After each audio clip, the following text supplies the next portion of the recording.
Guys आज हामी मासु पकाएर खान आँटेको छौँ। जाते कलेजो पखेटा रेडी छ। ग्यासमा कराई तातिँदैछ। काट्नको लागि रेडी अवस्थामा छ। अब हामी तेल हाल्न गइरहेछौँ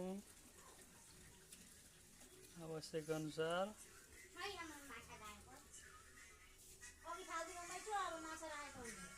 जिरा हाल्यौँ। अब यसमा प्याज पनि हाल्दैछौँ ट्याक्क। अब चलाउँदैछौँ। प्याज रातो भएपछि बेसार लाउने अनि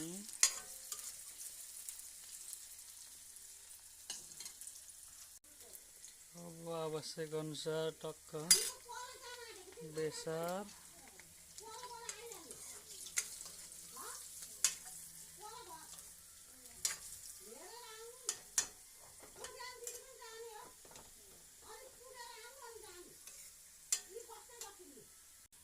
अब मासु लगाइदिने। मासु र टमाटरसँगै लगायो भने मासु खोलिँदैन।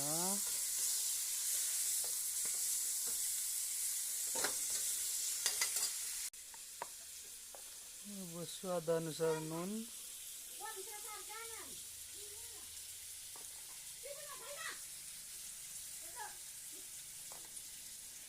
अब मसला लाउने हो। जति छिटो मसला लायो मासुमा त्यति राम्रो स्वाद आउँछ। मासुमा अब एक कडी पत्ता हालेर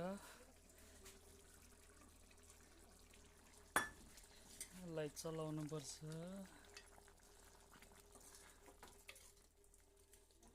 कडी पत्ता हाल्दा मासु दामी हुन्छ।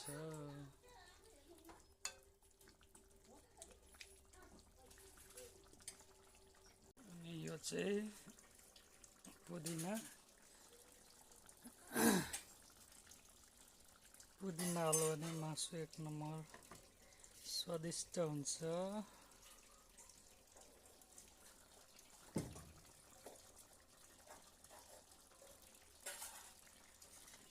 यसलाई यसरी चलाउने।